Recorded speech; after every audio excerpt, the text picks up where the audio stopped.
이 설명을 듣다 보면 과일을 언제, 어떻게, 왜 먹어야 되는지 감이 오실 겁니다. 잘 들어보세요. 첫 번째, 과일은 소화시키는데 에너지가 거의 필요 없습니다. 과일을 섭취하고 나서 소화 과정을 거치지 않고 바로 포도당으로 전환이 되는데 2, 30분 정도면 위장을 통과해서 소장까지 쑥 내려가게 됩니다. 이에 비해서 다른 음식물들은 한 적어도 4시간에서 8시간 정도 긴 소화 과정을 거치고 나서야 포도당, 과당, 글리세린, 아미노산, 지방산으로 바뀌게 되는 거죠. 소화에 많은 에너지를 쓸 수 없었던 고대 인류인들에게는 가장 효율적인 식량이 바로 흙도 아니고 풀도 아니고 고기도 아니고 바로 과일이었을 수밖에 없었다는 그런 이유입니다. 고개 끄덕끄덕거리고 있어. 좀 이해가 됐지? 여기서 식사 후에 우리가 후식으로 과일을 먹잖아요. 그렇게 되면 좋지 않은 이유를 확인해 볼 수 있다는 말입니다. 예를 들어서 우리가 밥 한 그릇 먹고 나서 바로 사과 한 개를 먹었다고 가정을 한번 해볼까요? 사과는 2, 30분 만에 위장을 통과해서 소장까지 쑥 내려가야 하는데 아니 밥을 먼저 먹고 사과를 먹었으니까 밥이 중간에 팍 가로막고 있는 셈이잖아요. 이 사과가 밥이 위를 통과할 때까지 얘는 기다려야 되는 거예요. 순번을 기다리고 있는 겁니다. 밥 위에 얹혀졌던 과일이 소장까지 내려가지 못하고 위장에서 발효가 돼서 거기서 가스가 차고 속이 더부룩해지는 그런 현상이 나타날 수 있다는 겁니다. 과일에 풍부한 탄닌산도 다른 음식하고 섞이잖아요. 그럼 소화에 방해가 되기도 합니다. 이 탄닌산은 음식에 들어있는 단백질하고 결합해서 소화를 방해하기도 하고요. 또 이게 탄닌산이 칼슘하고 결합하잖아요. 그렇게 되면 결정체를 형성해서 칼슘이 제대로 우리 몸에 흡수하지 못하게 만드는 원인이 되기도 합니다. 그래서 우리가 왜 사과 먹게 되면 속이 좀 부글부글 끓어요 하시는 분들 계세요. 사과를 탓할 게 아닙니다. 사과를 먹기 전에 먹은 밥을 탓하시거나 아니면 사과를 먹은 타이밍을 탓하셔야 되는 겁니다. 아이고 내가 그때 사과 먹은 그 타이밍이 잘못된 거지 사과 탓이 아니에요.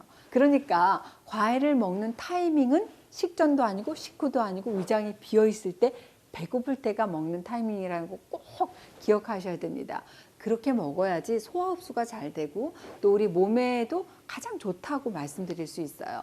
식전, 식후로 따지면 식사하기 한두 시간 전 아니면 식사하고 나서 두세 시간 후 그게 정답이에요. 그래서 그것도 어려워 그러면 배에서 꼬르륵 소리가 날 때, 요때 마치 우리 인류 조상이 그랬듯 맛있는 과일 한 알로 참다운 단맛을 느껴보시는 게 가장 효율적이라는 그런 말씀을 드리고 싶은 겁니다. 다이어트 할 때 과일 먹지 말라는 분들도 참 많은데요. 저는 오히려 과일을 좀 더 추천하는 편입니다. 고대 인류가 과일을 먹이로 선택했던 또 다른 이유가 바로 다이어트의 비결을 찾아볼 수 있습니다. 인간은 물 없이 살 수 없죠. 몸속에서 대사 과정에서 온갖 독성 물질을 몸 바깥으로 내보내기 위해서는 수분 많은 음식이 필수적이라고 할 수 있습니다. 과일은 대개 80%에서 90%의 수분이 들어있어요. 아마 과일 먹고 목 맥히셨던 분, 과일 먹었더니 목이 타서 물 막 들이키시는 분들 없으시잖아요. 이렇게 풍부한 수분 외에도 과일은 탄수화물, 비타민, 미네랄, 아미노산, 지방산, 여러 가지 파이토 영양소 그리고 기타 우리 몸에 필요한 영양소들의 대부분이 다 들어있어요. 우리가 과일을 먹으면 살찐다, 다이어트 할 때 과일은 적이다 라고 하시는 분들은 밥 먹을 거 먹고 추가로 과일을 드셔서 살이 찐다는 의미입니다. 과일 자체가 살찐다는 것보다는 마치 우리 인류 조상처럼 끼니로 과일을 드신다면 오히려 살이 빠질 수도 있다는 말입니다. 당분이 함유되어 있어요. 물론이죠. 하지만 과일 전체 무게의 90%는 물입니다. 식이섬유가 풍부하기 때문에 수분 충전 그리고 포만감을 동시에 잡을 수도 있다는 생각을 하실 필요가 있어요. 단 요즘 과일들은 당도 조절을 하잖아요. 그렇기 때문에 당분이 좀 지나치게 높은 것도 사실입니다. 그러니까 혈당이 급격하게 높아질 수밖에 없을 수도 있어요. 그래서 혈당을 급격하게 높이지 않는 GI 지수가 낮은 과일을 찾아서 드시는 것을 추천해 드려요.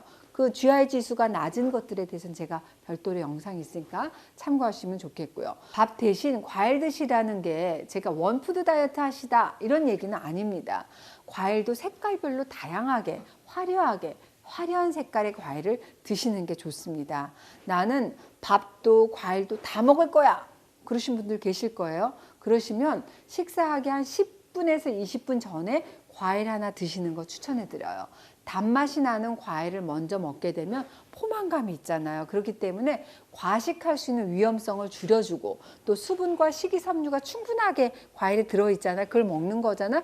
그렇기 때문에 일단 위장이 빵빵하게 부른 상태에서 밥을 먹기 때문에 다이어트에도 도움이 될 수 있습니다. 과일 먹기에 딱 좋은 타이밍 하게 되면 아침 공복을 들 수 있어요. 아침 공복에 과일 드십시오. 야식을 드시지 않는 한 위장이 가장 깨끗하게 비어있는 시간이 아침 공복이거든요. 또 소화기관에 전혀 부담이 없는 음식이 바로 과일이기 때문입니다. 아침부터 소화시켜야 될 것들이 너무 많잖아요. 그러면 내 몸도 내 정신도 피곤해져요. 소화가 쉽고 속이 편한 과일로 아침 포만감 있게 드셔보세요. 한번. 단 주의해야 되실 부분은 있겠죠. 과일은 될 수 있으면 생과일 그대로 드시는 게 좋다는 겁니다. 말린 과일 또 과일 주스는 완전한 과일이라고 보긴 어려워요. 저는 말린 과일 말린 사과칩 이거는 앉은 자리에서 저는 몇 봉지도 먹거든요. 제가 굉장히 좋아해요. 생사과는 하나를 다 먹는 것도 좀 버거울 때가 있잖아요. 과일을 말려놓게 되면 90%의 수분이 확 사라져버리고 당분을 압축시켜주는 그 당분만 섭취하는 꼴이거든요. 주스도 마찬가지입니다. 과일의 장점을 모두 살리지는 못하는 거예요. 생과일을 씹어서 먹을 때 침이 나와서 소화 효소가 분비가 활발해지게 되고 그때야 비로소 우리가 포만감을 느낄 수가 있거든요. 하지만 주스는 어때요? 몸에 필요한 소화 효소나 포만감이 생략돼 버리는 꼴이잖아요. 아침에 여러분 좀 부담스러우신가? 난 아침까지 먹긴 좀 부담스러워 하신다면 생과일 그대로 천천히 씹으면서 천연의 단맛을 음미하시면서 하루를 시작하시는 것도 좋을 것 같습니다. 과일 먹는 타이밍 꼭 기억하시기 바라요.